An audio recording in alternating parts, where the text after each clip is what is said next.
Six individuals, five Muslim men who are all in their 20s and 30s, and a young Christian woman were brutally beaten to death by right-wing mobs within 3 weeks after the results of the general elections were announced on 4th June. Three Muslim men, residents of Saharanpur in Uttar Pradesh, were brutally attacked by a Hindutva mob in Chhattisgarh's Raipur on 7th June. Two, Guddu Khan 35 and Chanmia Khan 23 died on the spot, while one, Saddam Qureshi 23 died after 10 days. They were 15 men. They threw Guddu and Chand from the Mahanadi bridge into the riverbed after killing them. Saddam said in a video circulating on social media in which he was lying in a bed in a half-conscious state. "I jumped from the bridge to save my life," he said. Police had earlier said they were waiting for Saddam Qureshi's recovery to record his statement. Saddam breathed his last 10 days after. There were no arrests made until Saddam's death. However, following outrage, 4 Hindutva men were arrested in the case. One among them is Raja Agarwal, a PR head of BJP Yuva Morcha in Mahasamund district. On 18th June, another Muslim man was lynched by a mob in Uttar Pradesh, Aligarh. The victim, 35-year-old Muhammad Farid alias Aurangzeb, was attacked on suspicion of theft and succumbed to his injuries shortly thereafter. In one particularly harrowing clip, Farid was seen being dragged along the road. Farid's brother, Muhammad Zaki, claimed Hindu men attacked his brother upon realizing he was a Muslim. On 22nd June, 23-year-old Salman Vohra, who had gone to watch a cricket tournament match in Chikodra, Gujarat, was mercilessly beaten to death by a group of Hindu men, mostly associated with right-wing groups. Salman was newly married, having wed 2 months ago, and his wife is a month pregnant.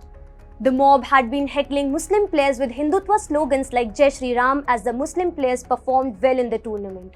On 24th June, a Christian woman was murdered in Toilanka village in Chhattisgarh's Dantewada after she and some of her family members had converted to Christianity.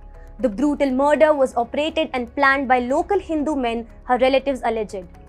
In Madhya Pradesh, over a dozen houses of Muslim men were bulldozed arbitrarily after the authorities found beef in refrigerators.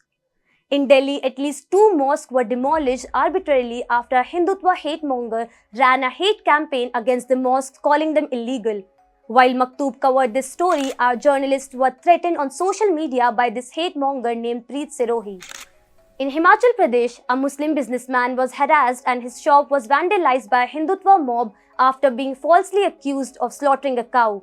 Though police said it wasn't a cow but a legal animal, the Muslim man Javed was arrested. At least 12 Muslim men were forced to flee the town of Nahan in Himachal Pradesh after the incident. In Telangana's Medak, ahead of Eid ul-Adha, a Hindutva mob attacked Minhajul Uloom Madrasa, an orthopedic hospital, and several Muslim enterprises. The violent mob carrying sticks and weapons rallied through the town, attacking Muslims and vandalizing their properties.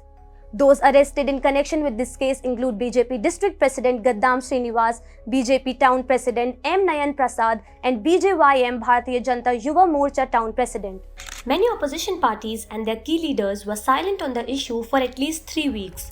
The leader of opposition in Lok Sabha and the top leader of the India Alliance, Rahul Gandhi, who listed 10 incidents that occurred in the first 15 days of the NDA government, didn't mention a single word about the surge in anti-Muslim violence across India in that list.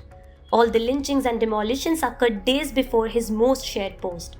CPIM's top body has called for the nationwide protest against the anti-Muslim violence. AIM-IM Chief Asaduddin Owaisi, RJD leader Manoj Jha, TMC's Saket Gokhale, and Azad Samaj Party Kanshiram Chief Chandrasekhar Azad MP were a few politicians who have raised their voices against the recent violence in the public domain. However, following massive pressure on opposition leaders, Congress Chief Mallikarjun Kharge and the leader of opposition Rahul Gandhi, in their uncompromising attacking speeches against the union government in parliament, mentioned the violence against religious minorities and spoke up against the hatred in the name of Hindutva.